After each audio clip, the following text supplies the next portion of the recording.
Police वालों को भी गालियाँ दे रहा था। पुलिस वालों के सामने मुझे गाली दे रहा था। मराठी वर्सेस नॉन मराठी जो चल रहा है, मैं टोटली इसके खिलाफ हूँ। फायर में चार्जेस लगे हैं 79। वो पूरा फुल ड्रंक था, जहाँ तक हमें पीछे से पता चल रहा था, हम देख रहे थे। अधनंग था, मतलब ऑलमोस्ट वो नंगा ही था। पैंट भी आधे से ज़्यादा नीचे उतरी पड़ी हुई थी। वो ड्रंक था, उसे बात करने नहीं आ रही थी और मुझे धमकियों पे धमकियाँ दे रहा था और गालियाँ दे रहा था। 1:30 अपने घर जा रही थी, उसी दौरान रास्ते में एक इनोवा कार मेरी गाड़ी से टक्कर मारती है। कुछ तो गड़बड़ है, कोई मुझे टारगेट कर रहा है। बीते दिन राजश्री मोरे जी का एक वीडियो वायरल हुआ है, काफ़ी चर्चा हो रही है उस वीडियो पर और हमारे साथ है राजश्री जी। राजश्री जी, सबसे पहले उस वीडियो से बात करते, काफ़ी लोग बात कर रहे हैं उस वीडियो में। आप पूरी घटना बताइए हमें, क्या थी वो घटना? बीती रात, उस रात को मैं कुछ करीबन 1:30 अपने घर जा रही थी। उसी दौरान रास्ते में एक इनोवा कार मेरी गाड़ी से टक्कर मारती है। उसके बाद थोड़ी सी फिर और आगे आते हैं, फिर दोबारा से वो टक्कर मारते हैं। एंड वो पूरा फुल ड्रंक था, जहाँ तक हमें पीछे से पता चल रहा था, हम देख रहे थे। रास्ते में मुझे 2 पुलिस वाले कांस्टेबल मिले, मैंने उनकी हेल्प ली। मैंने उनको अपने गाड़ी में बिठाया। मैंने कहा कुछ तो गड़बड़ है, कोई मुझे टारगेट कर रहा है, क्योंकि 2 दिन पहले मेरे साथ बहुत बड़ा हादसा हो चुका था, तो मैं ऑलरेडी बहुत डर में थी। जब हम उसको पकड़ रहे थे, वो रुकने के लिए रेडी नहीं था। जैसे तैसे हमने उसको जब पकड़ा, तब जो वो उस अवस्था में था, वो अधनंग था, मतलब ऑलमोस्ट वो नंगा ही था। उसकी पैंट भी आधे से ज़्यादा नीचे उतरी पड़ी हुई थी। वो ड्रंक था, उसे बात करने नहीं आ रही थी और मुझे धमकियों पे धमकियाँ दे रहा था और गालियाँ दे रहा था। क्या वो उसके बाद कोई कॉल, एफआईआर किस तरह से हुई? जी, उस रोड पे का 1 घंटे के बाद जब ये सब कुछ हुआ, उसके बाद अम्बोली पुलिस स्टेशन से पुलिस आई, फिर यहाँ पे उसको लेके आया गया। वो पुलिस वालों को भी गालियाँ दे रहा था। पुलिस वालों के सामने मुझे गाली दे रहा था। यहाँ पे आने के बाद भी उसने बहुत बदतमीज़ी की।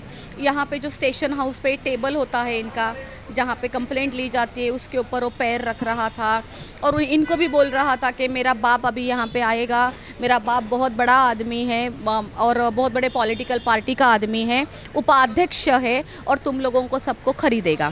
उसके बाद सीनियर साहब मुझे यहाँ पे मिले और उन्होंने मेरी एफआईआर ली।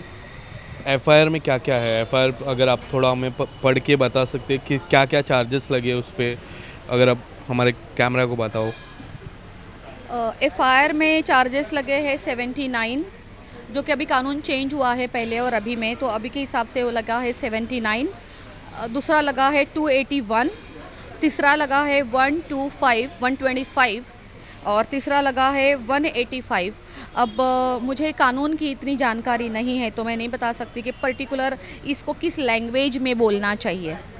इसके बाद कुछ कॉल आए आपको, कोई थ्रेट कॉल या फिर कोई ऐसे कॉल? क्योंकि हमने देखा कुछ समय पहले आपने मराठी को लेके भी काफ़ी कुछ कहा था, उसके बाद क्या वो दो कनेक्शन हो सकते हैं?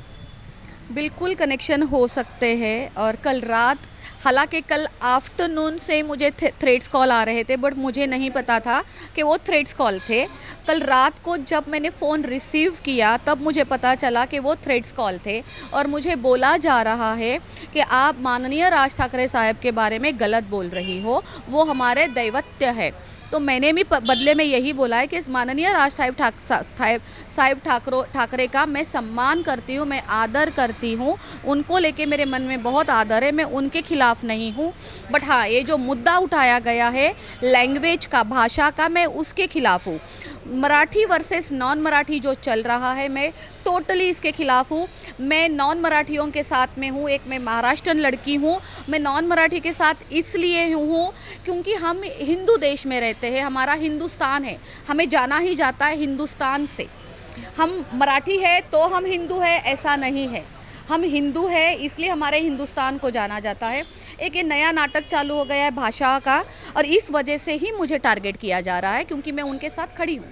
आपका अब नेक्स्ट स्टेप क्या होगा? इसके बाद क्या, एफआईआर के बाद किस तरह से नेक्स्ट स्टेप होने वाला आपका? मेरा नेक्स्ट स्टेप सबसे पहले तो मैं अपने आप को न्याय दिलाना चाहूँगी जो मेरे साथ हुआ है, उसके साथ जो ये नॉन मराठीज़ के साथ चल रहा है।